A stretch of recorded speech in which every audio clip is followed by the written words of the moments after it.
Bom dia, bom dia. Pegue o seu caldo de osso, pegue seu café, pegue o seu chazinho, relaxe. Você está ouvindo agora o podcast semanal oficial aqui da Tribo Forte com Rodrigo Polesso e o Dr. José Carlos Souto e convidados, onde emagrecimento, saúde e nutrição são tratados de forma séria, direta e imparcial. Episódios novos são postados todas terça-feiras às 7 da manhã. No episódio de hoje, a gente vai falar o seguinte: tem um estudo que saiu essa semana, agora quentinho, que vincula a dieta gordurosa a maior risco de câncer. Será isso mesmo sério? A gente vai analisar. Outra coisa, outro estudo recente diz que a dieta paleolítica faz com que ratos ganhem peso e inspira títulos aí por aí na mídia do tipo dieta paleo igual a ganho de peso. Ainda, então, hoje a gente vai fazer uma análise crítica imparcial desses dois estudos, embasados nada menos do que uma análise científica e julgar se eles merecem atenção ou não. A gente vai avaliar eles. Ainda, a gente vai passar uma dica bem rápida para tornar a adaptação de quem está começando uma dieta low carb muito mais fácil. Uma dica bastante esperta. E o pessoal, então, do episódio passado, eu espero que tinha baixado já o bônus, o pessoal que faz parte da Tribo Forte lá dentro do portal. E hoje, então, a gente vai começar com tudo respondendo duas perguntas também da comunidade, que você pode sentir aí à vontade para postar suas próprias perguntas. Quem sabe no futuro a gente não responde elas também. Então, antes de partir direto para a primeira coisa, eu quero dar aí o bom dia também, as boas-vindas ao Dr. Souto, que está na ligação também, né, doutor?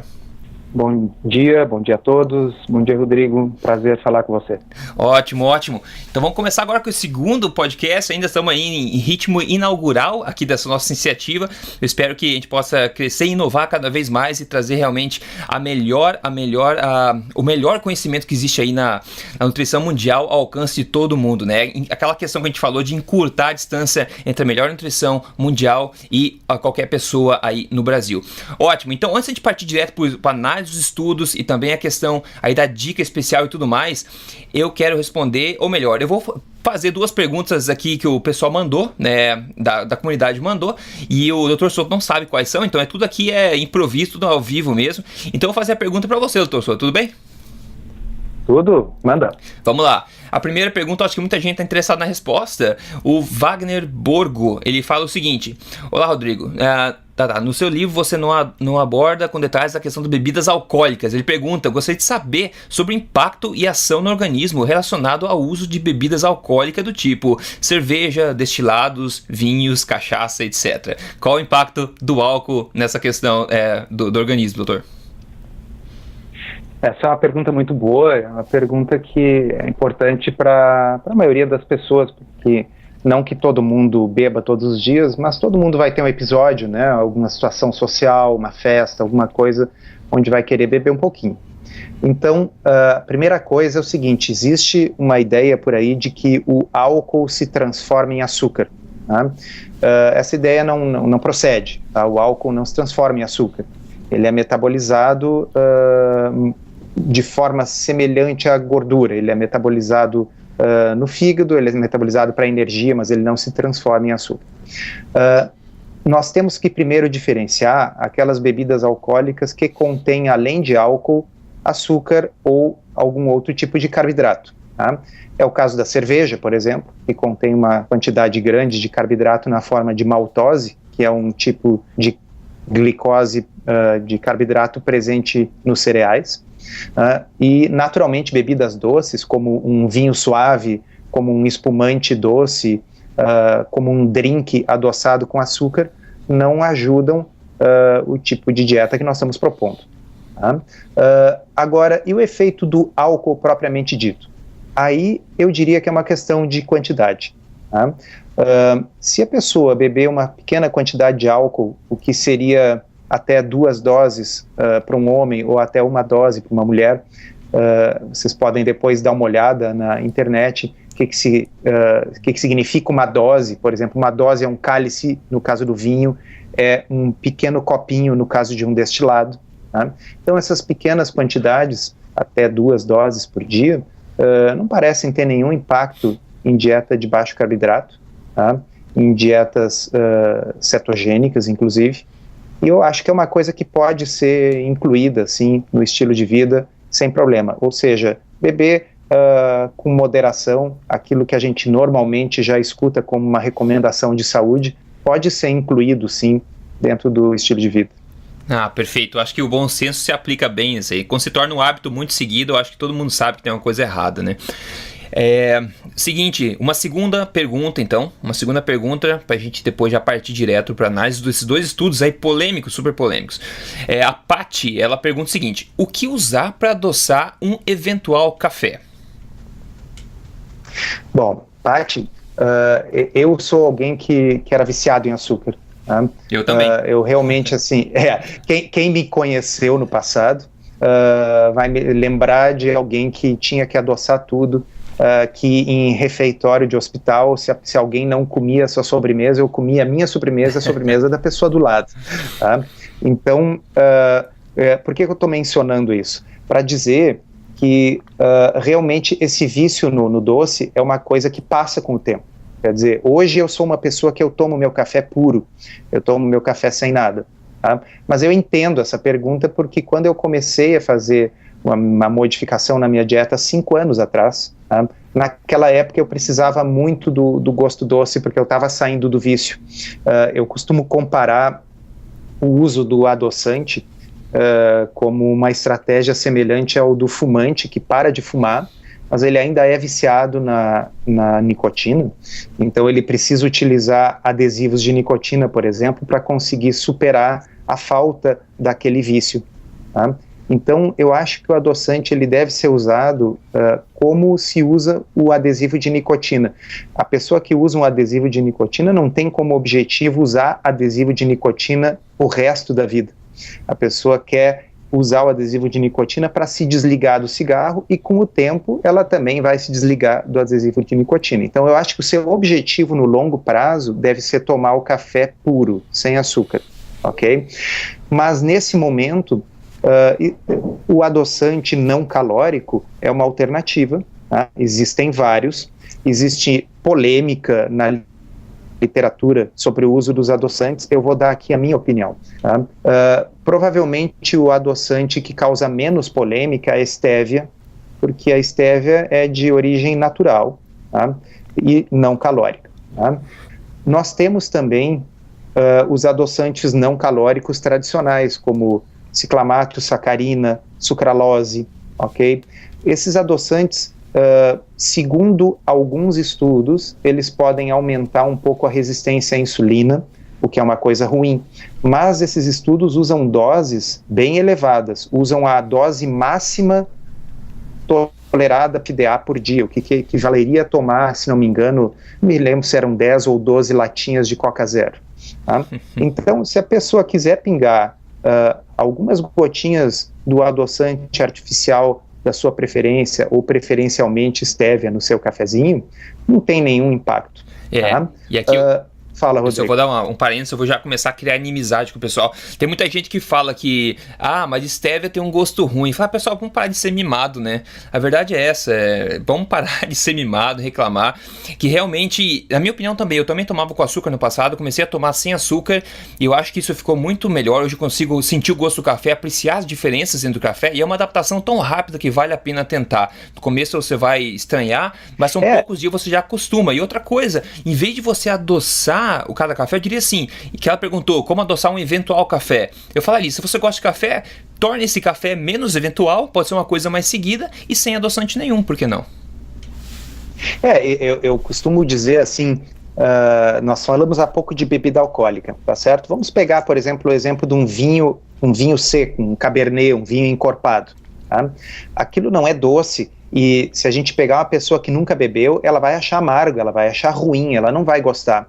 Mas todo mundo que bebe vinho sabe que vinho que é vinho seco, não é vinho doce, tá certo? Então todo mundo que bebe vinho aprendeu a beber vinho seco. No início achava muito amargo, mas com o tempo foi aprendendo a apreciar. E acho que isso se aplica para uma série de coisas na vida, inclusive o café. E depois que a gente aprende a tomar um café gostoso, um café de boa qualidade, bem aromático, assim, sem açúcar, a gente, quando sem querer pega um cafezinho que alguém ofereceu e é adoçado, a gente não consegue beber. Nossa, com certeza, com certeza. Eu acho tá? E ainda eu diria mais uma dica, assim, para quem realmente faz questão de adoçar o café e estranha o gosto dos adoçantes, existe uma alternativa, são os póis, né? O mais usado dos quais chama-se xilitol. Né? O xilitol, ele não é exatamente um adoçante artificial, ele na realidade ele existe na natureza em pequenas quantidades em algumas frutas, tá? E o xilitol, ele tem um índice glicêmico muito baixo, então ele eleva minimamente a glicose, minimamente a insulina, e ele tem um gosto bem mais parecido com o do açúcar, e além do que ele parece até oferecer alguns benefícios como um agente prebiótico para a flora intestinal. Interessante. Então, de repente, para adoçar coisas em pequena quantidade, um cafezinho, é uma alternativa. O problema só do xilitol é o preço, ele é muito caro no Brasil. E o eritritol? Para botar um pouquinho num cafezinho eventual, né? O eritritol acho que seria melhor ainda, viu, Rodrigo? Eu gosto muito Mas dele. O eritritol, no nosso país, eu nunca vi. O xilitol recentemente foi introduzido, se encontra nas lojas de produtos naturais e tal, é um preço bem caro. Ótimo, ótimo. Então tem várias dicas aí bacanas. Espero que tenha sido respondido de forma completa essa questão e até agora tenha sido tudo útil. Agora eu acho que é a parte mais polêmica, digamos assim, mas é pelo um bem comum que a gente vai fazer isso, obviamente, né? Então começar a analisar os dois estudos super polêmicos que saíram essa semana. O primeiro que a gente vai analisar aqui saiu essa semana em vários lugares, mas eu peguei aqui como exemplo o que saiu no portal G1 da Globo, ok? Então o título do artigo é o seguinte: estudo explica a ligação entre dieta gordurosa e o maior risco de câncer. E aí ele segue: gordura faz células-tronco precursoras de tumor proliferarem no intestino. Em experimento, o cientista identificou moléculas responsáveis pela interação. Agora eu vou ler uma parte do artigo aqui para a gente poder começar a discutir depois. Ele diz: em um novo estudo, os pesquisadores mostraram que o consumo de gordura faz o intestino produzir mais células-tronco, células versáteis responsáveis por regenerar a parede intestinal que sofre desgaste constante. Células-tronco são indiferenciadas e capazes de se tornar outros tipos de tecido no organismo, uma qualidade que, por outro lado, também as coloca em maior risco de produzir tumores. Daí surge a ligação entre a gordura e o câncer, tá? Não dê risada, por favor. Continuando, a descoberta foi estabelecida em experimento que comparou roedores alimentados com muita gordura a outros mantidos sob dieta balanceada. Aí o pessoal que liderou dá uma menção e fala o seguinte, então, abre aspas: uma dieta altamente gordurosa aumenta o número e a proliferação de células-tronco intestinais, que podem ser parcialmente responsáveis pelo aumento no número de tumores intestinais. Ok, é bastante coisa, né? Dr. Souto, eu abro as portas para a gente começar a analisar isso aí. Bom, eu já escrevi bastante sobre isso lá no blog e há muito o que comentar sobre isso. A primeira coisa é que estudos em animais são muito importantes. Tá? Eles são importantes, muita coisa que a gente sabe em ciência, em fisiologia, foi descoberta em estudos em animais. Mas há certas coisas que, obviamente, não podem ser comparadas entre espécies. Né? Às vezes, se a gente utiliza exemplos bem ridículos, bem óbvios, assim, fica mais fácil. Por exemplo, se eu estudar peixes, eu posso sugerir que as pessoas vão respirar melhor debaixo d'água, não é verdade? Uhum. Tá? Se eu estudar herbívoros, eu posso chegar à conclusão que o ser humano deveria comer exclusivamente capim. Perfeito. Tá? Então, quando algumas coisas são muito diferentes, os modelos animais às vezes não se aplicam.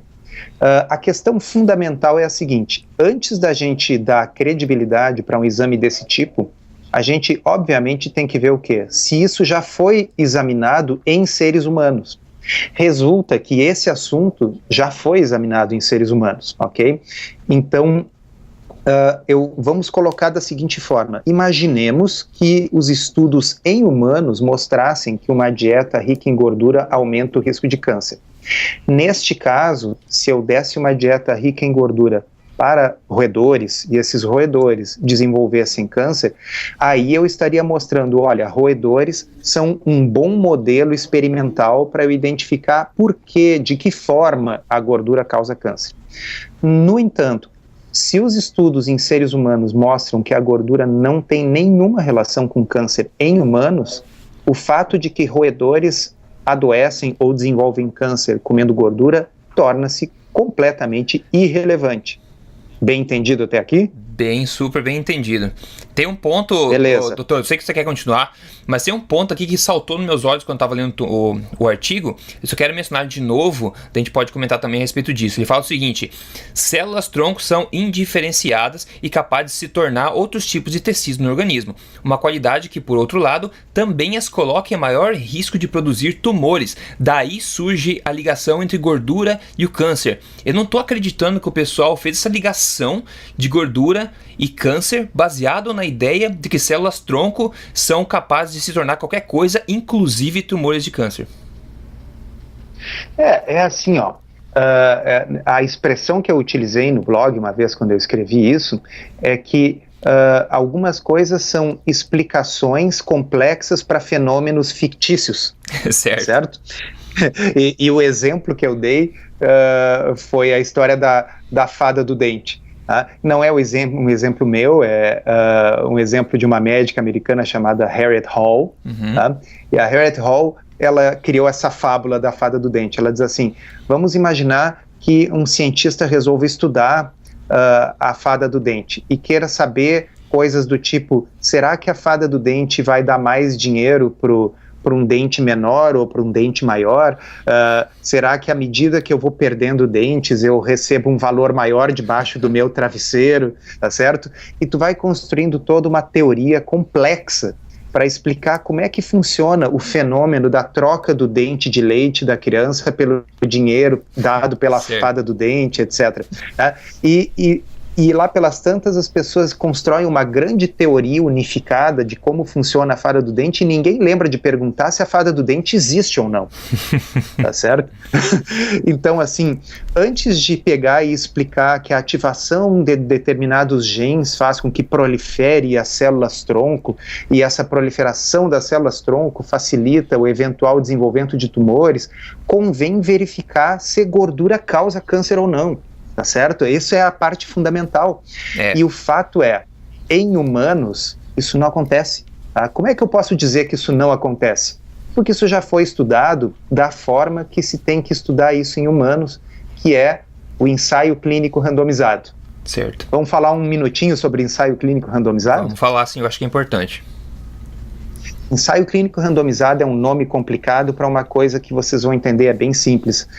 É um experimento. Eu pego um número grande de pessoas e eu vou sortear, randomizar, a mesma coisa que sortear, tá? Eu vou sortear essas pessoas para dois grupos. Um grupo que vai fazer uma experiência, por exemplo, mudar a sua dieta, retirar a gordura da dieta, e o outro grupo é o grupo controle. Como eu sorteei, eu fiz um sorteio de quem vai para um grupo e quem vai para o outro, e estatisticamente esses grupos serão iguais em tudo, exceto naquela dieta que eu estou testando. Eu vou ter o mesmo número de colorados e gremistas nos dois lados, eu vou ter o mesmo número de gordos e magros, eu vou ter o mesmo número de fumantes e não fumantes, o mesmo número de vegetarianos e carnívoros nos dois grupos, porque eu fiz um sorteio e é uma quantidade grande de gente, tá? O maior estudo de dieta feito nesses moldes na história da humanidade tinha 48 mil mulheres. Tá? Quase 50 mil mulheres, é uma coisa 49, inacreditável. 50 mil dá para arredondar. Arredondar para 50 mil. 25 mil foi sorteada para um grupo, 25 mil foi sorteada para outro grupo, e um dos grupos foi orientado a retirar a maior parte da gordura da dieta, fazer uma restrição da gordura na dieta. E o outro grupo era o grupo controle. Durante 8 anos, ao final, né? Mais de 8 anos e pouco de segmento, tá? O resultado é que não houve nenhuma diferença em nenhum tipo de câncer entre os dois grupos, ok? Então, assim, pessoal, é o mais alto nível de evidência que existe, é o ensaio clínico randomizado, tá? Não tem outra coisa, não tem um estudo, qualquer outro tipo de estudo vai ser uma evidência mais fraca do que essa. E esse foi nada mais, nada menos do que o maior mais longo, maior ensaio clínico randomizado de dieta já realizado na história. E ele mostrou que não houve diferença, especificamente no que diz respeito a câncer coloretal, que era o assunto desse estudo com ratinhos, não houve diferença. Então, esse estudo, ele prova o quê? Que se eu tiver um roedor de estimação, é melhor eu não dar gordura para ele. Exatamente. E que tipo, né, dieta gordurosa, tem que entender o que eles consideraram dieta gordurosa. Talvez o rato ele não está acostumado a comer esse tipo de dieta, né, torcedor? Qualquer coisa que não é natural ao animal vai ter um impacto negativo. Tem mais isso, assim, na realidade, primeira coisa é o seguinte, botem na Wikipédia lá em inglês, camundongo, e vejam qual é a dieta do camundongo. O camundongo, ele na natureza, ele é fundamentalmente vegetariano, ele come frutinhas, ele come gramíneas, tá certo? E ele é oportunista, se ele tiver algum inseto, alguma larva e tal, ele vai comer também, tá? Então, assim, a dieta de alta gordura do camundongo, ela não é um filé e uma salada com azeite de oliva, tá? A dieta de alta gordura do camundongo é tipo óleo de milho, óleo de canola misturado com açúcar, sacarose, né? Então, assim, é uma coisa muito, muito diferente daquilo que se propõe como uma dieta humana que seja mais pobre em carboidrato e mais rica em boas gorduras. É uma aberração em vários níveis esse tipo de estudo. Mas se eu pudesse deixar uma mensagem para vocês que estão nos ouvindo, é assim, qualquer estudo em roedores cujo resultado seja incompatível com aqueles estudos em humanos, que são os de melhor qualidade, que são os ensaios clínicos randomizados, servem exclusivamente para levantar a pergunta de, vamos estudar por que os roedores são tão diferentes dos seres humanos, ok? A única utilidade do estudo desse. Esse tipo de estudo só seria útil se aquele ensaio clínico randomizado que nós falamos, chamado Women's Health Initiative, que foi publicado em 2006, se não me engano, se esse estudo tivesse mostrado que a gordura na dieta causa câncer. Aí passaria a ser muito relevante estudar um modelo animal em que os camundongos desenvolvessem câncer com uma dieta rica em gordura. Perfeito. Por que os jornalistas não se atentaram a isso? Provavelmente porque vende mais cliques na internet, vende mais revista, mais jornal, publicar aquilo que está dentro do pensamento único, né? Esse pensamento que prevalece. Sem dúvida, ainda vou mencionar o título que eu achei pro próximo estudo que a gente vai analisar também, mas antes de pular pro próximo estudo, eu quero ler aqui a respeito desse estudo das mulheres, que foi o maior já feito na história, uma parte do artigo que está publicado na Escola de Saúde Pública de Harvard, tá? E tá o artigo em inglês na minha frente, tentar traduzir assim, simultaneamente aqui, então se eu me enrolar, me perdoe. Ele fala o seguinte: resultados de um grande e longo estudo, que foi o Women's Health Initiative, que você falou, estudo, mostrou efeito nenhum na questão de doença cardíaca, câncer de peito, câncer do colo e peso. Daí ele continua, a dieta de baixa gordura e alto carboidrato, que tem sido foco das diretrizes de alimentação durante a década de 90, e eu diria até hoje, né? Como o próprio o SDA nos Estados Unidos, a questão da pirâmide alimentar, né? Que está morrendo agora, que também sempre fez isso. Então ele fala assim, um corpo crescente de evidências tem apontado o quão ineficiente, né, ineficaz para perda de peso ou prevenção de câncer ou doença cardíaca esse tipo de dieta é. Então ele fala ainda, para finalizar, que o último prego no caixão, então, vem desse estudo longo de 8 anos que analisou 49 mil mulheres. Então com isso eu acho que isso aqui é muito mais considerável do que um título de revista que fala de camundongo e assume que existe relação entre dieta gordurosa e câncer de colo, né? Perfeito. Eu acho que inclusive a gente deve colocar evidências no final do podcast, né? Com certeza. De modo que você possa clicar e verificar, quer dizer, não é o Rodrigo Polesso que está dizendo isso, não é o José Soto que está dizendo isso aí nós estamos lendo diretamente do site da Escola de Saúde Pública de Harvard, referenciando o ensaio clínico randomizado sobre dieta de maior importância, maior número de pacientes já realizado na história, tá? E que está dizendo que a gordura na dieta não tem relação com câncer e não há quantidade de estudos feitos em coelhos, ratos, bodes e galinhas que vai mostrar algo mais relevante do que isso. Perfeito, exatamente. E aqui, quando a gente não estiver falando de fato científica, a gente vai dizer explicitamente que é uma opinião pessoal nossa. Então, a gente dá opinião pessoal, é uma opinião pessoal, ok? E quando for, a gente vai discutir novamente evidências. E lembrando também o disclaimer básico, né, que nada substitui aí uma consulta com o seu profissional. É só ele que vai poder sentar na sua frente, o seu médico nutricionista, avaliar a sua situação e aí te dar um sinal verde para fazer qualquer alteração na sua dieta, a maneira como você vive. Com isso, Exatamente. Com isso, a gente vai para o segundo estudo aqui, que esse é mais sensacional ainda, o título que eles conseguiram colocar, tá? E a gente vai discutir esse também, que é mais ou menos relacionado a essa questão que a gente já tá falando nesse estudo anterior. Então tem um artigo, tá, que foi publicado no site da Universidade de Melbourne, na Austrália, e o título em inglês, tá? Mas ele diz exatamente isso, bem grande: dieta paleolítica, o sinal de igual ganho de peso. Dieta paleolítica igual a ganho de peso. Aí continua. Pesquisadores dizem que a ciência está em cima das dietas de baixo carboidrato e alta gordura. Elas não funcionam e podem causar problemas de saúde. Ok? Esse é o título desse artigo, ok? E esse é aquela questão dos camundongos, Dr. Souto. Os camundongos ganham peso com uma dieta de baixo carboidrato, que a gente já meio que cobriu, mas você pode falar um pouquinho mais. Eles até chamaram de dieta paleolítica aqui, porque eu acho que é um termo mais popular e mais polêmico do que falar low carb, high fat. Esse estudo ele é impressionante porque ele foi feito de forma deliberadamente mal intencionada. Tá?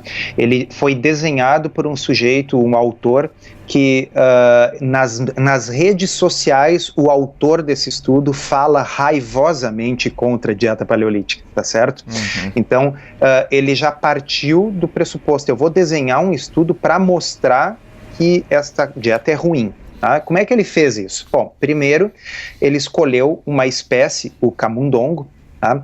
Que sabidamente ganha peso com uma dieta de alta gordura. Tá?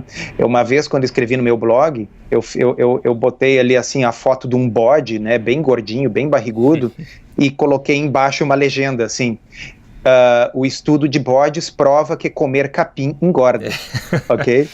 Então, assim, o estudo de camundongos efetivamente prova que comer gordura engorda, porque a gordura não faz parte da dieta natural dos camundongos. Tá? Mas ele não bastou isso. Ele escolheu uma cepa especial de camundongos mutantes, tá? Chamado camundongos obesos da Nova Zelândia. Meu Deus. Tá? São camundongos que foram produzidos em laboratório com cruzamentos seletivos para engordar com que tipo de dieta, Rodrigo? A dieta que com dieta de alta gordura. Tá? Então, eles são camundongos que a gente encomenda num catálogo, né? Digamos que eu sou um cientista, eu quero fazer um estudo, então eu vou escolher num catálogo camundongos para fazer meu experimento. Então, esse é um camundongo que eu posso produzir obesidade experimental nele se eu colocar gordura na dieta dele, tá certo? Então, eu pego um camundongo que é geneticamente predisposto a engordar com uma dieta de alta gordura e vou usar ele para fazer um estudo para ver se uma dieta com gordura engorda. Tá? Bom, a segunda coisa é o seguinte: dieta paleolítica, eu acho que a maioria dos ouvintes sabe, mas a dieta paleolítica é baseada naquela dieta com a qual o ser humano evoluiu. Portanto, ela é uma dieta que ela não tem produtos da agricultura moderna, não tem farináceos, grãos, farinha de trigo, açúcar, tá certo? E ela é uma dieta o mais natural possível, feita de plantas e bichos, comida de verdade. Tá? O que foi a dieta paleolítica dos camundongos? Ela foi uma dieta, é muito engraçado se não fosse triste, tá? Ela é gordura isolada, então assim era gordura de cacau mais banha, se não me engano, mais canola. Eu chamo a atenção da canola. O que pode ser menos paleolítico do que óleo de canola? Exatamente. Okay? E a única fonte de carboidrato na dieta dos camundongos que consumiram a dieta paleolítica, entre aspas, foi sacarose. Açúcar, é o açúcar refinado de mesa.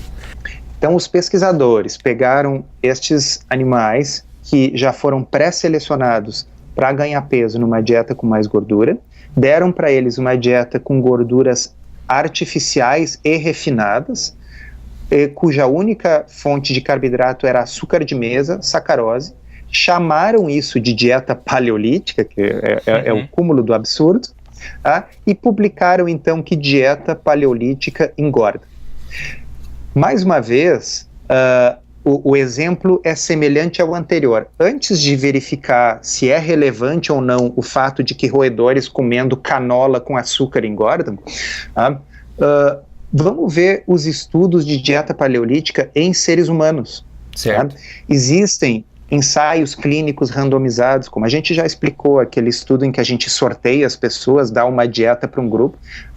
Esses ensaios clínicos randomizados mostram benefícios de perda de peso e melhora metabólica e melhora da resistência à insulina de forma inequívoca em humanos. Portanto, só seria relevante um estudo desses em camundongos se os estudos em humanos mostrassem que a dieta paleolítica engorda seres humanos. Certo. Okay? Eu desafio qualquer pessoa a encontrar na literatura um ensaio clínico randomizado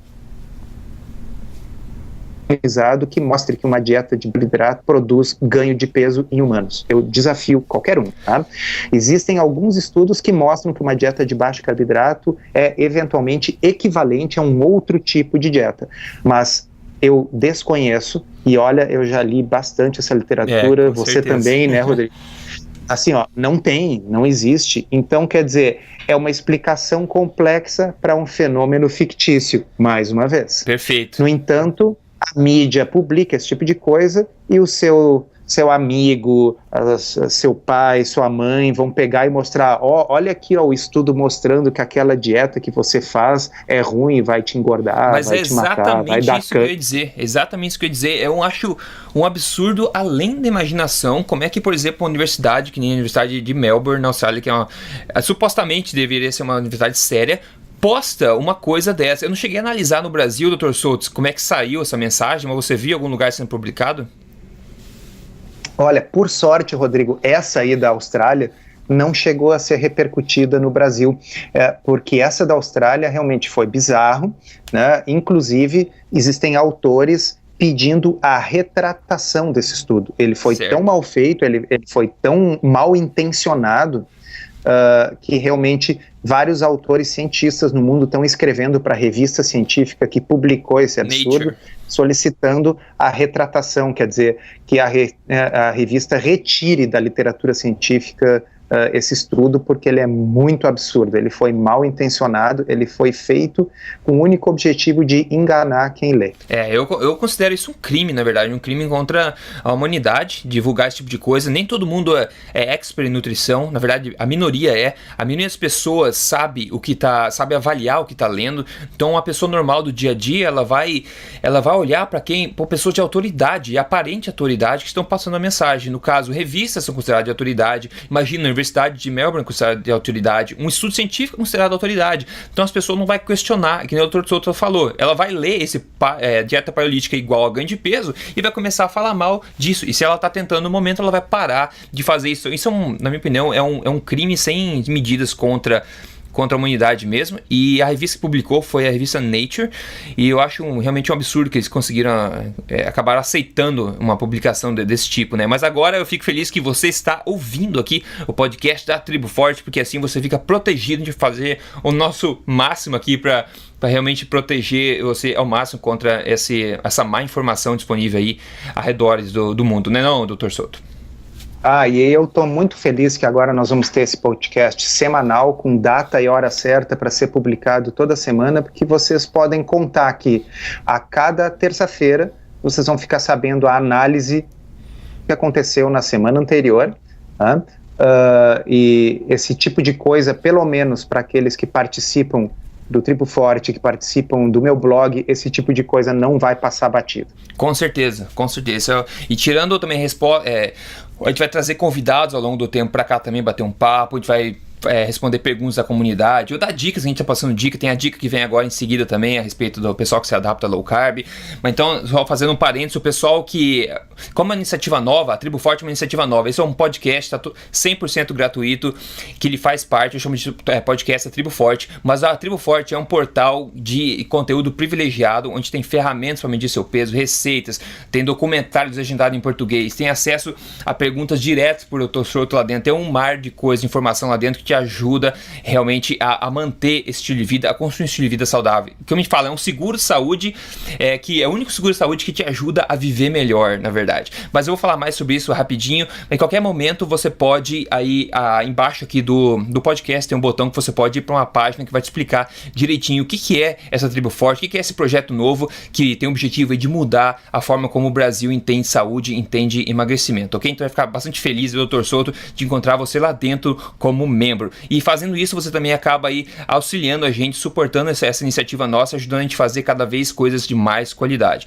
Ótimo, com esse parênteses, vamos passar aquela dica rápida, Dr. Souto, uma dica bem rápida para tornar a adaptação a uma dieta low carb muito mais fácil, principalmente no começo, né? O pessoal normalmente reclama de ou dor de cabeça, talvez uma fraqueza, se sente meio estranho. O que as pessoas podem fazer que é tão simples que leva 30 segundos para se solucionar? Então, o que acontece é o seguinte, nem todo mundo passa mal no início da transição para uma dieta de baixo carboidrato, uma dieta low carb, mas algumas pessoas sim. E isso é suficientemente comum para ter recebido alguns apelidos, né? É a gripe Atkins ou a gripe low carb. Por quê? O que acontece é que algumas pessoas vão se sentir com dor de cabeça, vão se sentir enjoadas, com o intestino preso, às vezes sem energia, falta energia para fazer uma atividade física.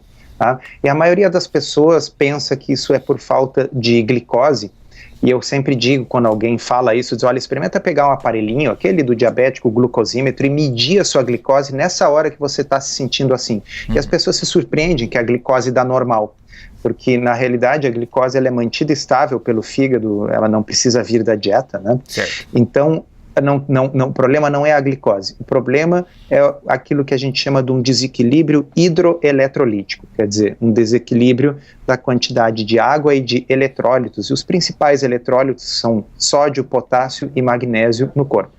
O que acontece é que numa dieta super rica em carboidratos, isso estimula muito o hormônio insulina, e a insulina, uma das várias ações dela, além de dificultar a perda de gordura no corpo, a insulina ajuda a reter líquido e reter sódio nos rins.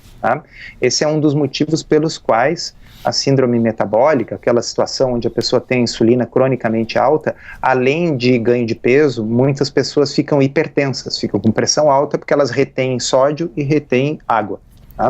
Ao contrário, quando a gente muda o estilo de vida, a insulina baixa, várias coisas começam a melhorar.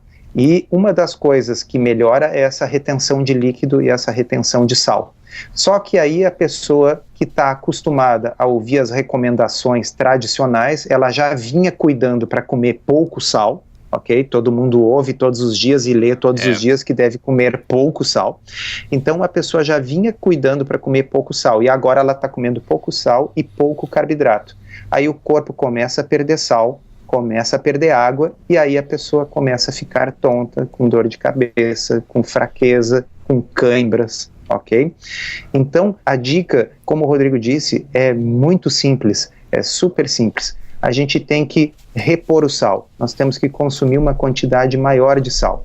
É diferente a pessoa consumir mais sal numa dieta errada, cheia de açúcar e farinha, e que realmente, neste caso, sal com açúcar, farinha, tudo junto é um desastre, ok? Porque a pessoa está numa situação em que o corpo retém sal, retém água, para quando a gente conserta a nossa dieta, e a gente passa então a perder sal e água pelos rins e a gente precisa repor. Então, pode usar o sal na sua comida, pode fazer uma sopinha com vegetais, com ali um franguinho, uma carne, e beber o caldo salgadinho daquilo ali, de modo que a reposição de sal diário ela não só ajuda a diminuir esses sintomas que a gente falou, mas se a pessoa fizer isso desde o primeiro dia que ela mudar a sua dieta, ela provavelmente vai prevenir a ocorrência desses sintomas desagradáveis. Não, com certeza. Então eu vou além, dou uma outra dica ainda, que eu espero que se torne uma mania nacional do pessoal tomar aí sopa de ossos, o brodo, caldo de ossos. E aí você pode adicionar tempero que você quiser, pode adicionar um sal também. E isso aí, além da questão do sal, ele vai te nutrir com um caminhão de outras coisas que vão auxiliar para você. Inclusive, o pessoal que faz jejum intermitente é uma bebida aí aprovada, tá? Pessoal que é durante o próprio jejum. Então isso torna muito mais fácil também a sustentação do jejum a longo prazo. Então uma dica à parte aí. Essa é uma dica muito boa, eu tenho lá uma postagem no blog, com certeza dentro da área de membros aí do Tribo Forte deve ter a receita da sopa de ossos, né, Rodrigo? Sim, inclusive eu quero colocar várias, talvez com o tempo, variações também pro pessoal. É tão fácil fazer, na verdade eu fiz semana passada, aqui eu encontrei ossos à venda no açougue, né, já cortadinhos. O que eu fiz foi pegar aquilo ali, colocar numa panela e eu fiz da maneira mais preguiçosa possível, né, eu tô dando uma receita já ao vivo aqui, a receita, o meu método que é o mais preguiçoso, tá? Eu coloquei uma panela funda, coloquei os ossos ali dentro, os ossos não estavam cozidos nem nada, osso normal, daí eu enchi de água e coloquei de tempero sal e pimenta, ok? Só isso, mais nada. Deixei ferver por umas 5 horas, ou na verdade foi mais, umas 7 horas, acho que deixou fervendo porque era ossos de carne bovina. Agora, se for fazer com peixe ou galinha ou frango, pode ser menos tempo. Mas com carne bovina, você pode ferver por até 48 horas, tem gente que faz, para liberar todos os nutrientes mesmo dos ossos. Então, basicamente isso. Acabando isso, que eu fiz? Eu deixei resfriar aquilo lá. E quando resfria, a gordura sobe para a superfície e fica muito fácil de tirar, se você quiser tirar para poder tomar melhor, talvez, durante um jejum intermitente, tal, ficar menos calórico, digamos, não que isso importe tanto, mas fica muito fácil de tirar aquela camada adicional em cima. Aí fica só realmente o suco da saúde restante e você pode congelar isso e depois aquecer no micro-ondas, como eu fiz agora mesmo para iniciar este podcast. Então ficou uma dica extra, espero que tenha sido útil. Isso é uma das coisas realmente mais nutritivas que dá para fazer e extremamente barato, né? Quer dizer, é praticamente de graça, tá? E ali você vai ter minerais vários, cálcio, fósforo, magnésio, ok? Além do sódio que vai ter sido colocado na forma de sal, do potássio que é preservado, e ainda por cima existem alguns aminoácidos ali, que é caro isso para comprar em loja de produtos naturais, que é o colágeno, né, pessoal? Perfeito. Tá? O colágeno, que as pessoas compram cápsulas de colágeno em pó, o colágeno é tudo no osso, que não, toda a proteína do osso basicamente é colágeno. Então aquilo é rico num aminoácido muito importante que é a glicina, ok? Então realmente assim, quem quiser fazer essa dica aí, olha, essa dica é fantástica, Rodrigo, e realmente talvez seja a forma melhor de evitar os sintomas de adaptação no início de uma dieta low carb. Com certeza. Então eu vou me certificar que a receita esteja dentro da área de membros da Tribo Forte, ok? Maravilha, com isso a gente fechou aqui a parte principal, tudo que a gente ia passar nesse episódio, nesse segundo episódio. Espero que tenha sido recheado o suficiente para você e te ajudado também a elucidar muitas das balelas, digamos, que são ditas por aí na mídia e divulgadas sem a menor julgamento, certo? Agora, novamente, a respeito da Tribo Forte, é um projeto novo, então vale a pena mencionar de novo. Tem uma área de membros completinha, uma coisa 100% nova que vai auxiliar você de todas as formas possíveis para você manter um estilo de vida saudável e até emagrecer se você precisa, com ferramentas para te auxiliar, documentários, acesso direto do Dr. Souto. Tem bastante coisa lá dentro, fica além do que estudos científicos, na verdade, estudos científicos também completos, tem acesso lá dentro. Tem muita coisa e está sempre crescendo, é uma área que cresce todo dia. Em todos os podcasts que a gente fizer também vão estar lá dentro com transcrição e tudo mais, e muitos podcasts, quando a gente fizer bônus especiais, a gente vai fornecer para os membros lá dentro, como o episódio passado teve um bônus com 10 alimentos para você abraçar e 10 alimentos para você chutar, né, como a gente chamou, e esse bônus está disponível para os membros lá dentro. E novamente, você se juntando A Tribo Forte, tá? É um pagamento muito baixinho aí mensal e você acaba ajudando a gente a manter tudo isso e fazendo cada vez coisa melhor, mais legal, para realmente tentar ajudar da melhor forma possível, a maior quantidade de pessoas possível. O podcast em si, todo esse assunto que você tá vendo vai continuar sendo semanal, terça-feiras às 7 da manhã cada episódio, totalmente gratuito, mas os membros têm acesso a muito mais coisa privilegiada e exclusiva que a população geral não tem. Mas essa, como eu disse, todo esse serviço nosso aqui é gratuito, porque assim te atinge a maior quantidade de pessoas possíveis.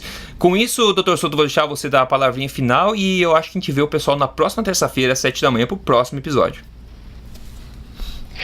Então eu gostaria de agradecer a todos que estão nos ouvindo, agradecer o Rodrigo pela iniciativa, e realmente era uma ideia que eu tinha há muito tempo, de ter um podcast semanal, uma coisa periódica, onde a gente possa desenvolver temas. Nem sempre a gente tem o mesmo tempo para escrever um texto que a gente tem para desenvolver num bom bate-papo, né? E toda essa situação que nós montamos aqui permite que a gente possa fazer isso semanalmente, que tenha um tempo dedicado só para discutir os assuntos mais quentes aí que possam ajudar a todos que estão nos ouvindo. Perfeito. Então a gente se vê na próxima semana. Um grande abraço para todo mundo e até lá. Até lá.